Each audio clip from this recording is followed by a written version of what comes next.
Makanya kalau mau berhijrah, bertaubat tuh sekarang, jangan tunggu nanti keburu mati. Sekarang, now. Ntar habis pengajian, jangan sekarang. Karena banyak orang lagi pengajian mati.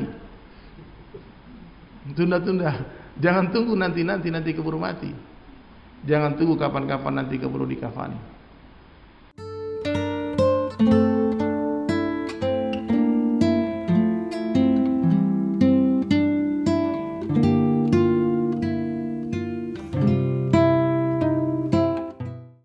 Assalamualaikum warahmatullahi wabarakatuh.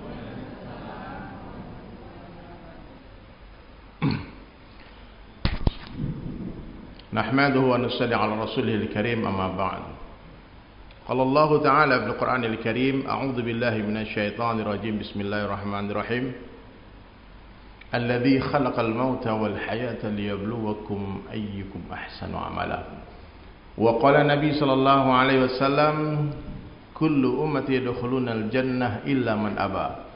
Qila wa man ya'ba ya Rasulullah? Qala man ata'ani dakhala al-jannah wa man asani faqad aba. Atau kama qala Rasulullah sallallahu alaihi wasallam.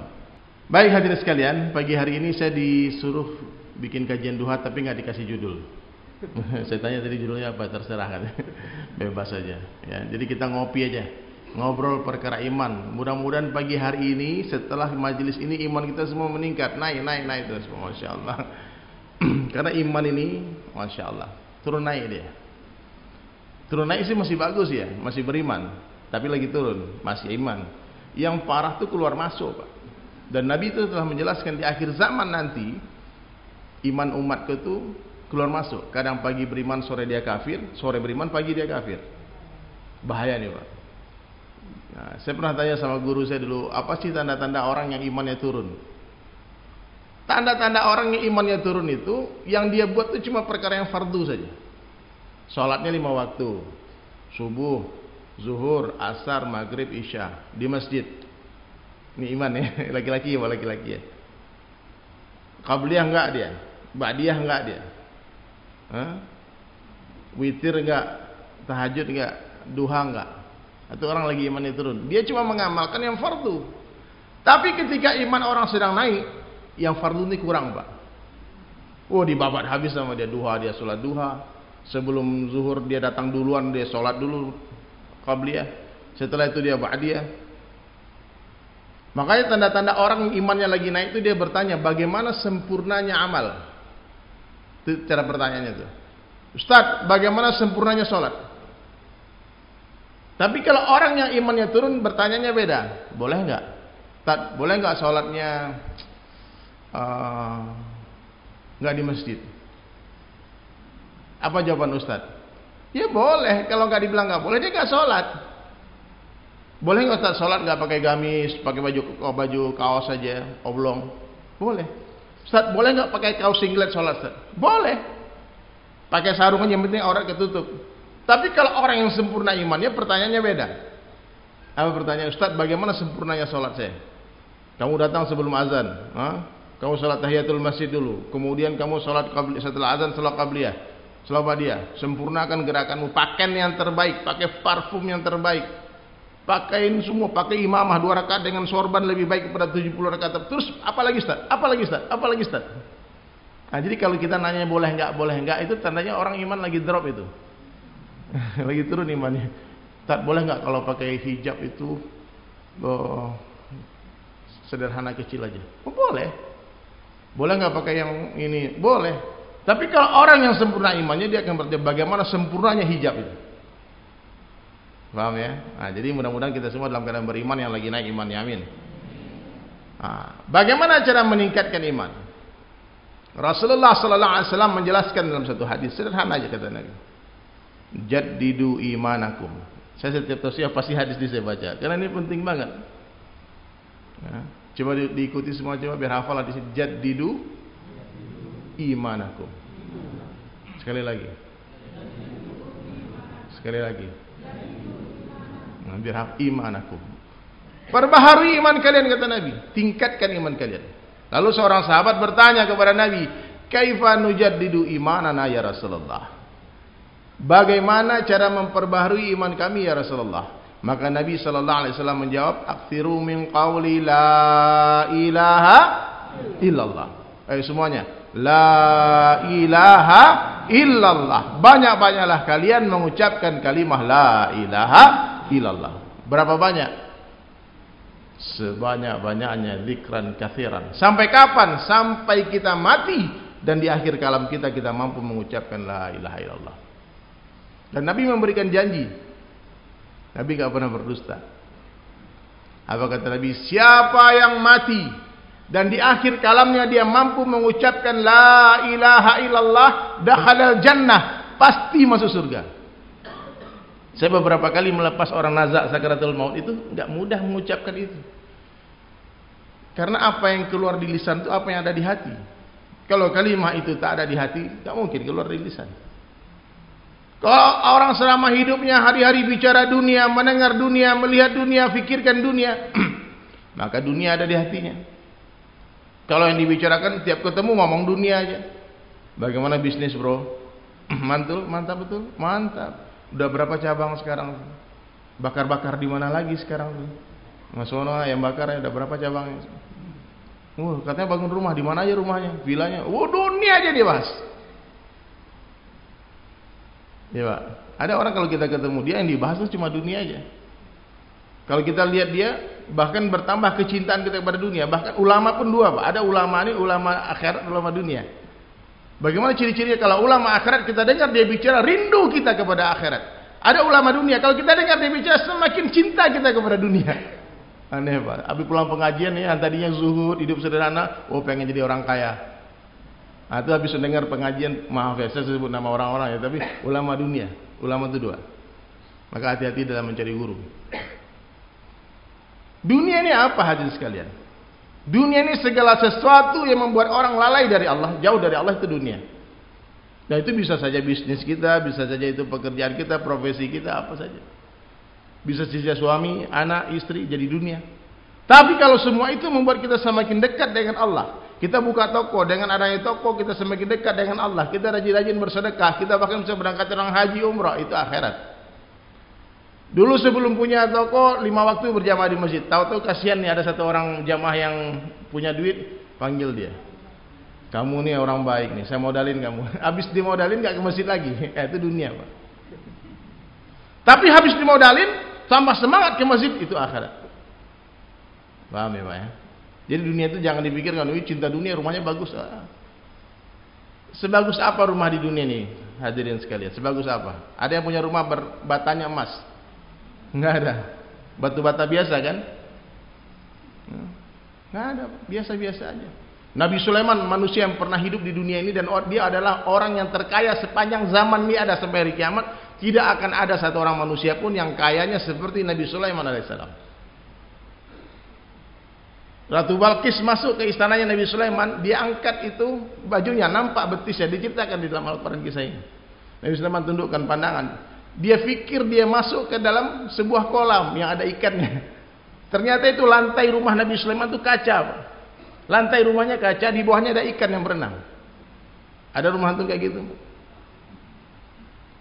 Itu zaman Nabi Sulaiman. Kerikil yang menghiasi taman istana Nabi Sulaiman itu bukan batu kerikil Pak, tapi mutiara-mutiara berkualitas tinggi ditebar. Karpetnya Nabi Sulaiman alaihissalam itu disulam dengan benang emas murni. Bukan seperti karpet Aladin, karpet Nabi Sulaiman itu ulama sampaikan bisa dinaiki 1000 orang tentaranya. Dan kalau dia terbang gak ribut seperti pesawat Boeing itu.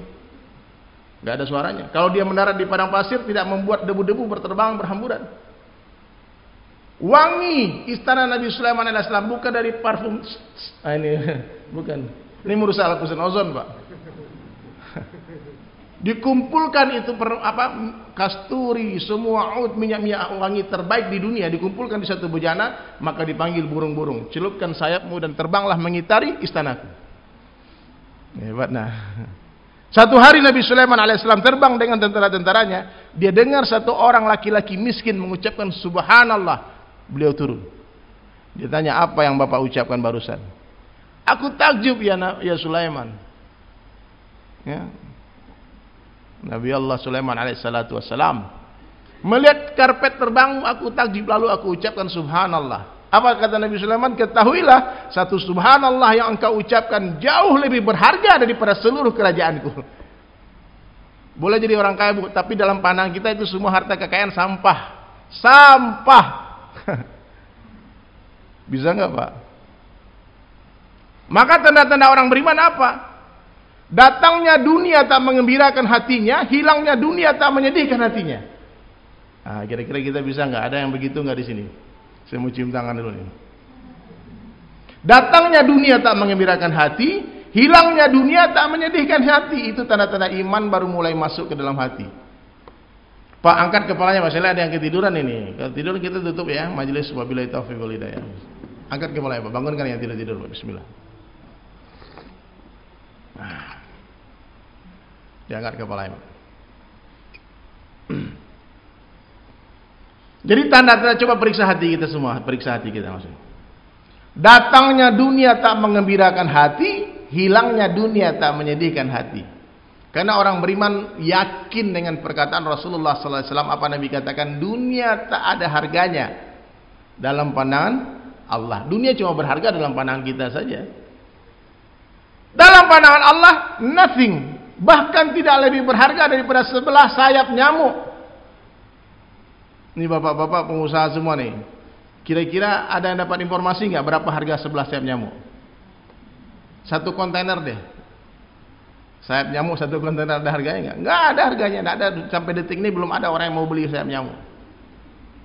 Kalau saja harga dunia sama dengan sebelah sayap nyamuk, wallahi kata Nabi, bersumpah Nabi, Allah tak akan kasih minum orang kafir walau seteguk air pun. Saking sampahnya dunia kepada orang kafir Allah kasih. Maka jangan antum pikir, Pak, Allah mudahkan rezekiku, aku sekarang kaya, aku rumahku bagus, mobilku mewah, Allah sayang sama aku. Enggak ada tuh standar kasih sayang Allah tuh dengan diberikannya harta benda dunia, tidak ada. Tanda Allah sayang, Allah berikan yufaqihu fid din, diberikan kefahaman, kefakihan akan perkara agama. Agama ini perkara yang paling penting dalam kehidupan manusia. Kalau kepahaman kita seperti itu, berarti Allah sayang sama kita. Tapi kalau kepahaman kita, oh duit masih duit, nah ini yang berarti jauh. Ini pangkat jabatan nih, kalau aku berkuasa, aku gagah nih, aku mantap ini. Itu tanda-tanda iman masuk ke dalam hati, Pak. Terus bagaimana tanda-tanda orang imannya sempurna? Standarnya siapa? Imannya para sahabat radhiyallahu anhu. Imannya siapa? Para sahabat radhiyallahu anhu. Kalau imannya para nabi, kita tak akan pernah mampu meraih level itu, Pak. Meningkatkan level iman seperti nabi-nabi, nggak akan mungkin. Tapi insya Allah kita bisa menyamai dan meniru imannya para sahabat. Sehingga Nabi sallallahu alaihi wasallam, Allah Subhanahu wa taala menjelaskan janji dalam Al-Qur'an, wasabiqunal awwalun minal muhajirin wal ansar. Orang-orang yang awal masuk Islam dari kalangan muhajirin dan ansar, dan orang-orang yang mengikuti mereka dengan baik. Radhiyallahu anhum wa radu'an. Allah ridho kepada mereka dan mereka ridho kepada Allah. Kita insya Allah akan bisa mengikuti iman sahabat seperti iman sahabat setelah ditinggalkan Rasulullah. Tapi kalau iman sahabat ketika Nabi masih hidup, tak akan satu orang pun yang mampu menandingi. Sahabat itu, Pak, ditanya sama Nabi, hari apa hari ini tanggal, dia nggak berani jawab, hanya Allah dan Rasulnya yang tahu. Sampai mereka katakan, ya Rasulullah, seandainya kami melihat surga dan neraka dengan mata kepala kami akan dustakan itu. Tapi kami yakin akan kebenaran surga dan neraka. Kenapa? Karena berita itu keluar dari lisanmu yang mulia. Kami tak akan percaya surga dan neraka kalau kami lihat dengan mata kepala kami sendiri. Maka orang beriman itu siapa? Alladzina yu'minuna bil ghaib. Orang yang beriman adalah orang yang percaya kepada yang gaib, kepada yang tidak tampak. Dia percaya dengan berita dari Allah dan Rasulnya. Apapun yang disampaikan oleh Allah dan Rasulullah sallallahu alaihi wasallam, sami'na wa ata'na. Hadhihi iman. Inilah iman. Tanda-tanda iman yang sempurna apa? Datangnya dunia mengkhawatirkan hati. Ini memang ngeri, Pak. Sayyidina Umar bin Abdul Aziz rahmatullah alaih dilantik jadi khalifah, pingsan, Pak. Bukan dangdutan, Pak. Syukuran. Ini kalau kita ceritakan, Pak, banyak orang yang kena. Takut 1 minggu sakit, Pak. Meriang panas dingin ketika diberikan kekhalifahan. Dia panggil istrinya. Istrinya bukan wanita sembarangan, putrinya raja yang sultan-sultan itu. Anak seorang raja. Dipanggil. Wahai istriku, sekarang Allah Ta'ala telah memberikan beban yang sangat berat di pundakku. Ini kata Umar bin Abdul Aziz kepada istrinya. Yang mana beban ini tidak mudah aku lewati. Kita ada perjalanan sangat panjang yang tidak mudah dilewati orang yang memiliki beban seperti aku. Sekarang kamu berpikir baik-baik, wahai istriku. Fikirkan baik-baik. Kalau kamu masih ingin dengan dunia beserta perhiasannya, maka kamu sekarang saya cerai dan kamu cari suami selain aku. Kalau kamu masih ingin dunia beserta perhiasannya, kamu boleh cari suami selain aku. Tapi kalau kau ingin bersama berjuangku dengan untuk melewati beban ujian ini, ujian kekhalifahan, maka lepaskan semua perhiasanmu, serahkan ke Baitul Mal. Semuanya. Aku tidak mau melihat satu perhiasan pun menempel di tubuhmu. Pilih. Bersama dengan perhiasanmu atau bersama dengan aku. Apa jawaban istri? Apalah artinya dunia beserta isinya kalau kau tak ada di sampingku. So sweet. 2,5 tahun beliau menjadi khalifah, serigala dengan kambing makan satu tempat, nampan. Mereka minum di satu telaga. Tidak ada satu orang pun rakyat waktu itu orang Islam yang menerima zakat. Daging-daging kurban disembelih, dibawa ke hutan, disuapin ke serigala, ke macan, semua jinak. Orang berjalan di hutan tak satu pun binatang buas yang menyerang manusia waktu itu. Di zaman kekhalifahan Umar bin Abdul Aziz. Beliau tak tidur sebelum seluruh rakyatnya tidur, tak makan sebelum seluruh rakyatnya makan. Itulah amir, itulah khalifah yang sebetul-betulnya khalifah. Datang ghanimah waktu itu, maka Umar bin Abdul Aziz katakan kepada orang-orang kerajaan, bagikan harta ini kepada orang paling miskin di kerajaan ini. Apa kata penasihatnya? Tuan, kami sudah data semua rakyat kita dan kami tidak temukan orang yang lebih miskin dari Tuan. Ini jadi pejabat. Langsung beli villa, apartemen di mana-mana. Ya, kita sangka baik aja. Mudah-mudahan harta itu halal. Tapi paman saya datang hari ini. Paman saya itu wali kota. Wali kota Solo dia. Di Sumatera, bukan Solo ya. Solo. Nanti dibilang politik-politik lagi bilang Solo. Bukan, ini Solo pakai K. Adiknya mama saya. Saya tanya sama dia, Om, dia datang di sini, dia nggak nginep di hotel, dia nginep di mes. Di mes yang gratis.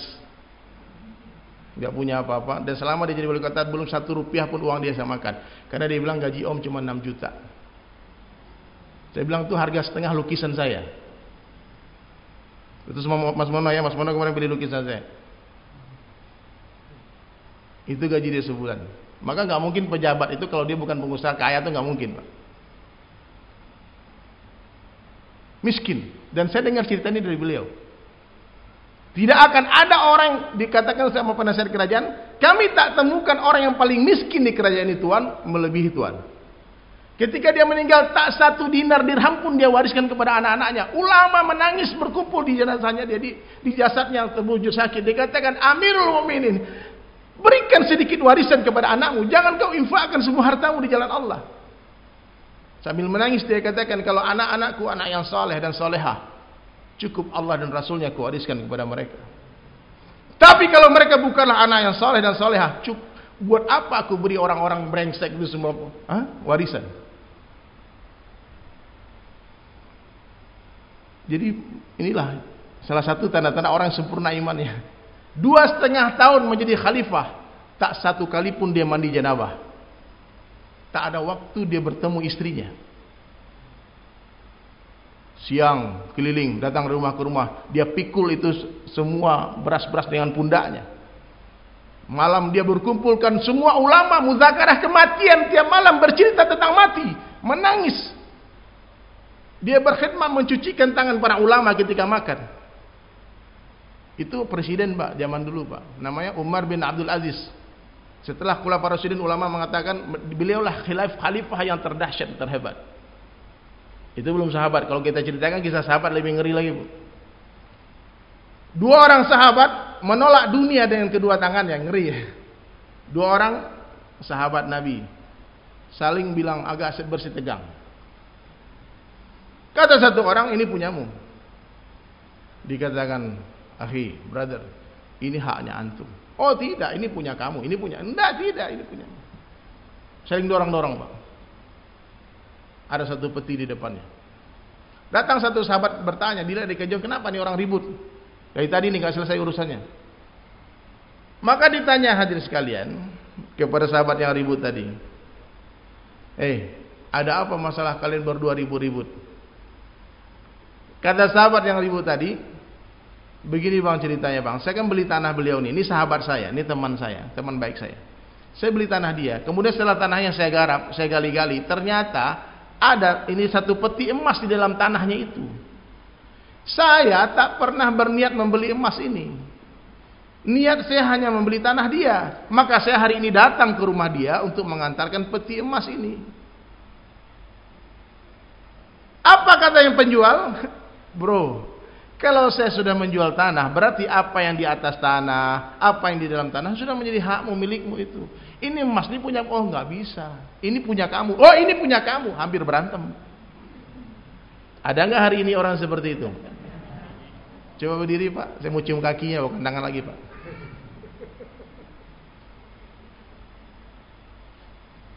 Apa kata sahabat yang bersitegang berdua tadi? Ya udahlah, biar kita nggak ribut bang. Bagaimana kalau masih buat abang saja? Apa jawaban orang yang ketiga tadi? Sahabat lagi. No. Gak bisa begitu. Kalian mau lepas dari masalah, terus berikan masalah kepada saya. Mereka memandang satu peti emas adalah sebuah masalah. Karena yakin dengan perkataan Rasulullah dan para sahabat. Sayyidina Ali mengatakan rezeki yang halal akan dihisap, yang haram akan diazab. Yang halal akan maka orang-orang kaya ini mah enggak terlambat masuk surga ya Pak. Begitu banyaknya pertanyaan Allah kepada orang-orang kaya. Mobilmu dari mana itu? Cara belinya bagaimana? Benar apa enggak tuh? Jabatanmu bagaimana caranya? Kau tipu enggak dan dapatkan jabatan itu? Ditanya semua, enggak main-main. Dunia ini bukan pengadilan, tempat pengadilan sesungguhnya. Dunia ini tipu-tipu semua, main-main semua. Kekayaan di dunia bukanlah kekayaan yang sesungguhnya. Kemiskinan di dunia bukanlah kemiskinan sesungguhnya. Sahabat yakin perkara ini. Lalu sahabat yang ketiga tadi mengatakan apa? Ya udah, daripada kita bertiga ini ribut, mending kita pergi ke hakim, ke pengadilan, kita tanya siapa yang paling berhak terhadap satu peti emas ini. Datang ke pengadilan, hakimnya pun orang yang sempurna imannya hadirin. Coba kalau hakimnya Bapak Ibu sekalian gimana kira-kira? Orang bertiga bawa satu peti emas dan mengatakan ini kami tidak mau emas ini. Gimana Pak Hakim? Ya udah kalian damai-damai aja ya. Dunia sementara nih ya. Pulang udah dulu. Tenangkan pikiran kalian ya. Nanti ada surat panggilan. Ini BB dulu nih, barang bukti nih. Itu kalau hakimnya mungkin kita ya. Saya pun mungkin begitu. Ini ngapain orang bertiga ribut-ribut, pada ribut kita amankan dulu kan. Hakimnya orang yang sempurna imannya. Dia gak terkesan dengan satu peti emas. Lalu dia cuma tanya, penjual, ya kamu punya anak gak? Ada. Pembeli, kamu punya anak gak? Ada. Gimana kalau anak kalian nikahkan saja? Jadikan emas nih sebagai maharnya. Baru mereka berpelukan Pak. Ini solusi yang terbaik. Ini bukan dongeng bunda, ayahanda, abang-abangku semua. Ini kisah nyata yang pernah hidup. Dan kita bertanggung jawab menghidupkan kisah ini lagi. Yang akan dikenang oleh anak cucu kita. Bapakku tuh dulu begitu, kakekku dulu begitu. Jangan sampai kita meninggalkan jejak digital sebagai seorang penjahat di bumi ini. Sekarang hati-hati Pak, ini zaman sosial media. Orang nge-tweet 11 tahun lalu, 10 tahun lalu masih ada hari ini. Meskipun dia udah bertaubat. Kalau zaman sebelum zaman kita, orang bertaubat gak ketahuan dosanya karena gak ada jejak digital. Sekarang dia nge-tweet, ketahuan isi kepalanya. Ya, maka mulai hari ini sahabat sekalian, yakinilah dunia bukan tempat tinggal kita, tapi dunia adalah tempat meninggal. Dunia bukan tempat tinggal kita, tapi dunia adalah tempat yang akan kita tinggalkan. Suka tidak suka, siap tidak siap, rela atau terpaksa, kita pasti akan tinggalkan ini dunia. Ya. Allahu Akbar. Nah, kita cari yang terbanyak ya, dikasih yang paling gede, yang sebanyak mungkin. Gak apa-apa banyak ikhlas ya, daripada nggak sumbang tapi nggak ikhlas lagi. Ada orang Pak kalau kita minta sumbang dia ngomel, oh nyumbang. Udah ngomel nggak nyumbang. Kalau mau ngomel juga nyumbang yang banyak, boleh, silakan. Ya, tabungan akhirat. Jadi hadirin sekalian dirahmati Allah Subhanahu wa taala, banyak-banyaklah mengucapkan la ilaha illallah, di mana saja, kapan saja, jumpa siapa saja katakan la ilaha illallah. Ketemu orang kaya katakan hai orang kaya, ucapkanlah la ilaha illallah. Harta kekayaanmu bukan kau yang punya, tapi siapa yang punya? Allah yang punya. La ilaha illallah. Ketemu orang miskin, katakan hai orang miskin, sabar, dunia sementara, akhirat selamanya. Orang miskin 500 tahun lebih masuk surga dibanding orang kaya. Malaikat malu nanya orang miskin. Mau dihisap malaikat kan? Tatap-tatapan mereka berdua. Apa? Ya udah masuk. Kasihan. Selama hidup di dunia nggak pernah punya rumah, ngontrak aja. Nggak pernah punya mobil, naik Grab kemana-mana. Iya Pak. Nggak apa-apa Pak. Bukan kehinaan itu. Orang yang merasa mulia dengan mobil mewah, dengan rumah mewah adalah orang yang rusak imannya. Ya Pak. Mobil itu tidak bisa membuat derajat orang mulia Pak. Nggak ada. Kita punya mobil mewah nih, antum punya Ferrari, Lamborghini, punya mobil-mobil mewah Pak. Itu cuma orang shock cuma 1 detik aja. Mobilnya, habis itu biasa aja. Antum sampai mati mikirin cicilannya, stres. Tetangga udah kagum, takjub, orang kampung, oh luar biasa. Proposal datang setinggi ini, orang minta sumbangan. Nggak disumbang, disumpah-sumpahin orang. Orang kaya pelit, dia nggak tahu nih utang cicilan berapa sebulan. Stop riba ya. Stop riba, stop kredit itu stop. Saya kemarin 2 orang datang ke rumah saya. 2 orang datang, dia nggak berani curhat. Dia akhirnya dakwah. Datang 3 kali dia datang, tapi dia mau menceritakan permasalahan hidupnya, dia nggak berani. Kemudian saya ajak dia silaturahmi ke tempat satu orang teman saya, ke Bang Martin. Nah, saya ke Bang Martin Obi Mulia, dia salah seorang pengusaha sukses juga. Terus kawan saya 2 orang ini, pas saya keluar dari ruangannya Pak Martin ini, yang 2 orang ini datang curhat. Curhatnya apa? Saya udah 3 bulan Mbak bayar cicilan, sekarang diteror sama debt collector.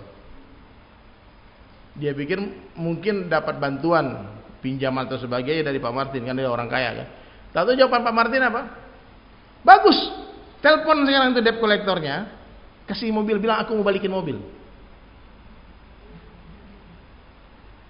Solusi itu riba. Allah memerangi riba. Gak main-main Pak. Stop. Nggak, alhamdulillah nggak punya cicilan apa-apa. Meskipun nggak punya apa-apa. Alhamdulillah nih dari Sulaiman nih sampai detik ini belum punya 1 meter tanah pun di dunia atas nama saya belum ada. Nggak apa-apa. Karena nggak mampu beli. Pada kredit ngapain? Nggak ada. Kalau di Padang ada harta pusaka tuh jatuhnya ke perempuan bukan ke laki-laki. Kita nggak punya apa-apa. Istri bilang kredit tuh pinjam, no. Allah kasih kita ambil. Kalau nggak dikasih nggak apa-apa. Ngapain harus bang? Saya pernah coba punya dulu, kemudian cicil. Aduh, kegelisahan di malam hari, kehinaan di siang hari. Dunia jadi sempit. Mau masuk lewat jalan itu ada rumah orang kita utang nggak jadi berani lewat depan rumahnya. Ngeri nih Pak. Akhirnya Pak, pas ngomong itu, debt collector telepon. Dia dengan senyum katakan, Pak, boleh ke rumah ambil mobil. Saya nangis Pak. Takjub itu orang berani mengorbankan itu Pak, mobilnya. Mobil freight, saya ingat. Udah, dia pulangkan mobil, hitung-hitungan dapatlah cash, kembalian uang sedikit untuk modal usaha. Tenang, Allah akan ganti dengan bisnis yang dengan mobil yang lebih baik. Terus minggu lalu dia datang ke rumah saya. Datang ke rumah. Dia bilang, ya karena ada acara di rumah Mas Mona ya. Dia datang sampai jam 11:30. Mereka suami istri cari-cari Grabnya nggak dapat. Oh dapat. Pas Grab datang, terus istri saya bilang, Abi, itu kan ada mobil, kita kan ada mobil 2 tuh. Satu mobil kepakai, satu mobil nganggur aja.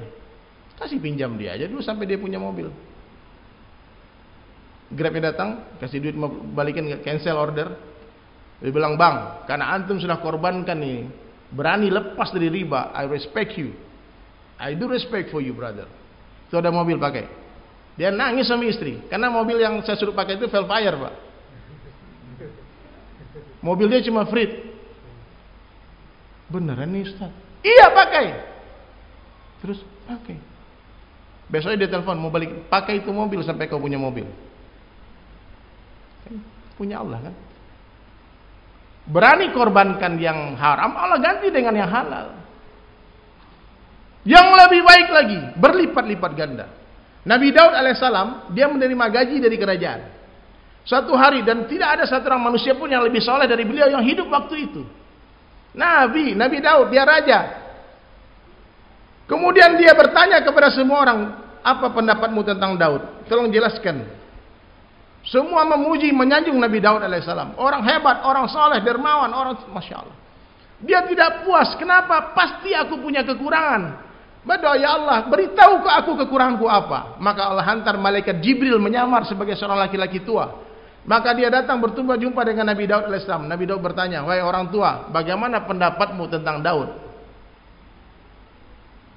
Apa kata Jibril alaihissalam? Dia orang baik, orang saleh, tapi sayang ya, dia masih makan gaji dari kerajaan.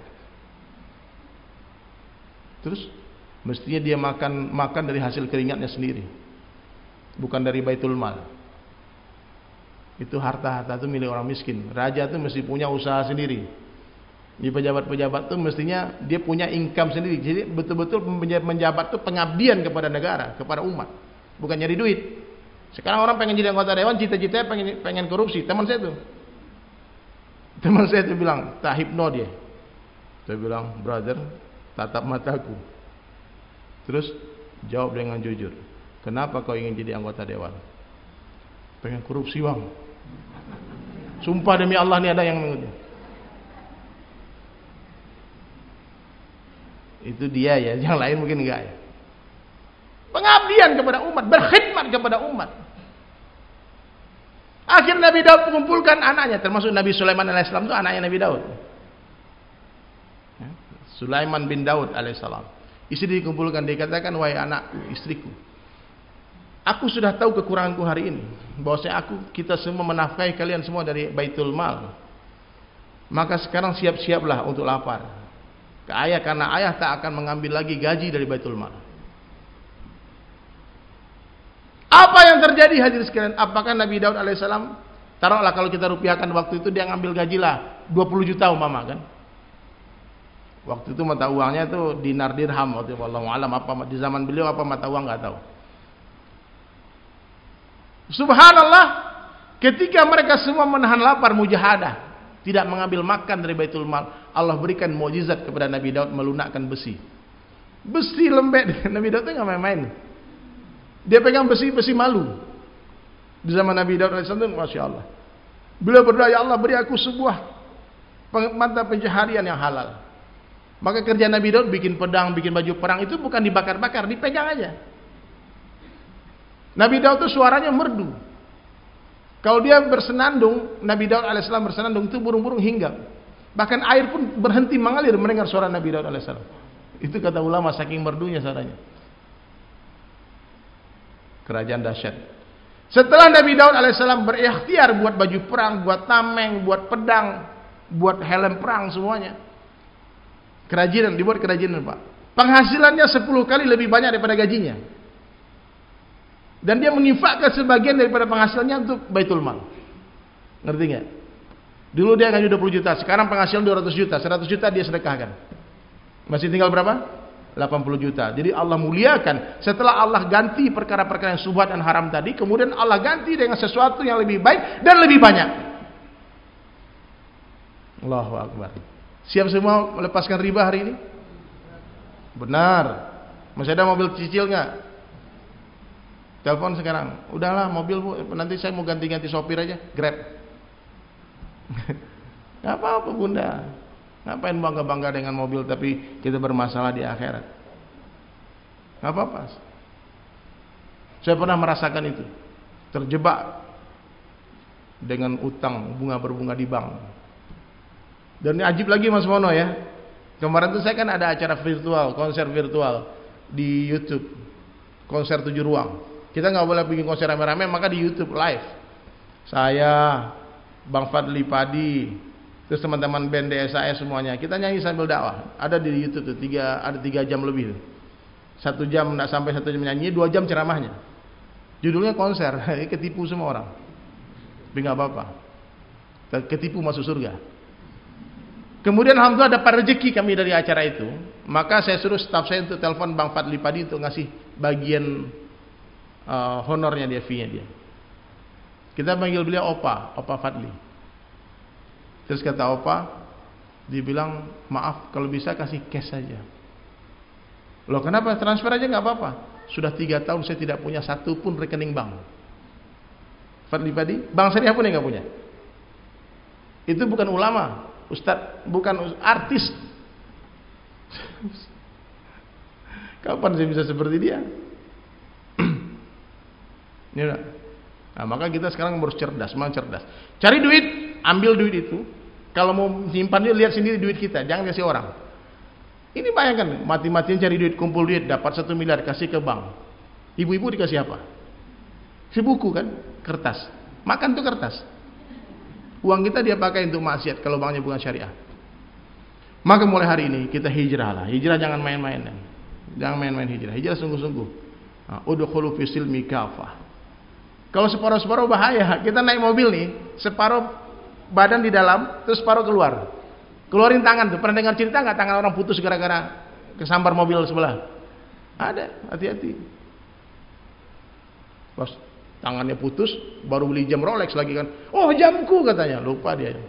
Saking mahalnya jamnya, lupa dia sama tangannya. Itulah orang cinta dunia bu. Pada gila semua. Maka mulai hari ini kita ganti mindset kita ya. Kita bukan orang-orang dunia, kita adalah orang akhirat yang sedang berada di dunia. Tar lagi mati, yoi, tar lagi mati. Saya lihat muka-muka ini nggak lama lagi. Nggak lama lagi, sumpah nggak lama lagi. Demi Allah nggak lama lagi. Gak sampai 100 tahun lagi mati semua nih. Umur umatku kata Nabi 60-70 tahun lagi. Ini udah berapa umur sekarang? Saya udah 41. Lahir memang lebih duluan ibu dari anak. Kalau urusan kematian kadang-kala lebih duluan cucu dari nenek, dari kakek. Makanya buatlah persiapan. Buat persiapan. Udahlah, please. Orang nggak percaya akhirat ada. Saya pernah ketemu orang kemarin nggak percaya akhirat. Nggak ada akhirat. Surga tuh di sini, neraka tuh di sini, bang. Mati from dust to the dust. Kita dari tanah kembali ke tanah. No brother, tidak. Kita bukan dari tanah. Inna lillahi wa inna ilaihi raji'un. Kita dari Allah dan akan kembali kepada Allah. Kita akan lanjutkan perjalanan. Orang-orang ateis nggak percaya ini. Orang-orang yang percaya reinkarnasi nggak percaya ini. Kita orang Islam. Kita percaya dunia tempat ujian sementara saja, 16, 70 years. Next, kita lanjutkan perjalanan ke alam barzah dan kita nggak tahu ribuan tahun di sana. Setelah itu dibangkitkan lagi, diceritakan sempurna oleh Rasulullah. Usah kita pikir-pikir dengan akal kita yang hanya sekali hidup di dunia, no experience, tidak ada pengalaman, nggak tahu apa-apa. Apa yang kita tahu? Terus teman itu bilang, ya Allah beri kita akal untuk berpikir. Kita bilang, coba pikir benar. Kata-katamu itu benar. Tapi seberapa banyaknya akal pikiran itu? Apa yang ada di balik tembok ini? Tahu nggak? Bapak tahu apa yang terjadi di dalam ini? Di bawah nih lantai ini. Kita terbatas, kita nggak tahu apa-apa. Maka baca Al-Quran, baca hadis, ikut Allah dan Rasulnya. Sami'na wa ta'ana. Dunia bukan tempat tinggal, dunia tempat meninggal. Dunia tempat yang akan kita tinggalkan. Sekarang kita di atas tanah, tak lama lagi tanah di atas kita. Sekarang dunia nyata, akhirat cerita. Setelah mati, akhirat nyata, dunia tinggal cerita. Makanya kalau mau berhijrah, bertaubat tuh sekarang. Jangan tunggu nanti keburu mati. Sekarang. Now. Ntar habis pengajian, jangan sekarang. Karena banyak orang lagi pengajian mati. Tunda-tunda. Jangan tunggu nanti keburu mati. Jangan tunggu kapan-kapan nanti keburu dikafani. Tadi pagi banyak orang mention di Instagram tuh, orang lagi ngimamin sholat meninggal. Ajib. Allah, kematian yang indah. Dan ini rahasianya, biasanya Allah Ta'ala akan matikan seseorang sebagaimana keadaan hidupnya, kebiasaan hidupnya. Dan akan bangkitkan dia sebagaimana keadaan matinya. Bagaimana hidupmu, begitulah matimu. Ya, kita saling doa saja lah, mudah-mudahan husnul khatimah, amin. Dan kita tergantung niat, Bunda, Ayahanda. Innamal a'malu binniyat. Orang yang berniat menjadi hafiz Al-Quran, lalu dia mati sebelum menjadi hafiz Al-Quran, pasti akan Allah bangkitkan bersama para hafiz Al-Quran. Coba angkat tangan yang pengen jadi hafiz Quran, coba angkat tangan. Pasang niat dulu, pasang niat. Pasang niat, angkat tangan aja. Malaikat catat niat kita, pengen jadi hafiz Al-Quran 30 juz. Ya, semua angkat niat ya, niat. Mulai menghafal hari ini. Tahu-tahu mati, baru hafal 1 ayat. Allah akan kumpulkan bersama para penghafal Al-Quran. Ngeri niat ini, Bu. Orang niat pergi haji, belum berangkat haji, dicatat pahala haji. Ada yang mau niat bangun masjid nggak? Coba angkat tangan yang pengen punya masjid sendiri, bangun masjid sebelum mati. Angkat tangan aja, nggak apa-apa. Biar nampak, bukan angkat kaki nih, angkat tangan. Ya Allah, nih semua kasih pahala bangun masjid, amin. Ya aku niat, ya Allah, mau bikin panti asuhan, mau bikin ini semua, silahkan. Nggak bayar pajak tuh niat. Pasang niat, niat sebanyak mungkin. Kalau niat saya apa? Saya niat mau pergi berdakwah, Bu, ke seluruh dunia, ke semua negara, Mas Mono. Mau ikut? Siapa yang mau temani saya? Amerika, Eropa, Rusia. Saya mau datangi setiap pintu rumah orang. Semua rumah orang saya akan gedor pintu. Itu niat saya. Niat, baru niat. Tahu-tahu keliling, dahulu 3 rumah udah keringatan, capek, duduk dulu istirahat. Insya Allah kita pending dulu ya, nanti kita lanjutkan lagi lain waktu. Iya, nggak mudah. Rasulullah berniat mendatangi semua rumah, dan Nabi mengatakan nanti Islam akan datang ke setiap pintu rumah yang terbuat dari batu ataupun bulu, dan dia akan memuliakan orang yang menerimanya dan akan menghinakan orang yang menolaknya. Hari ini Islam telah datang ke semua pintu-pintu rumah. Tak ada satupun rumah di dunia ini yang belum kedengaran azan di sana. Pintu rumah. Nah, sekarang niat kita gitu. Niat memberi makan orang-orang miskin, ribuan orang tiap hari. Niatnya, belum ada duitnya, nggak apa-apa. Teman saya tuh Aditya, rumah makan gratis itu bukan orang kaya, Bunda. Dia orang miskin, 3 tahun lalu dia masih jadi marbot di masjid di kota wisata Darussalam. Tukang rapiin sendal, digaji berapa lah, berapa ratus ribu sebulan. Ngerapiin sendal. Suatu hari dilihat satu orang nenek-nenek sakit jalan, belum makan. Dia bilang sama istrinya, nenek itu belum makan, kita kasih makan, dimasakin. Kemudian senang kali wajah nenek itu, subhanallah. Kemudian dia punya motor butut 7 juta, dia jual. Dia belikan bahan makanan, dia beri makan orang. Kemudian dia buat rumahnya ditulis rumah makan gratis. Semua orang mau makan, nggak boleh bayar.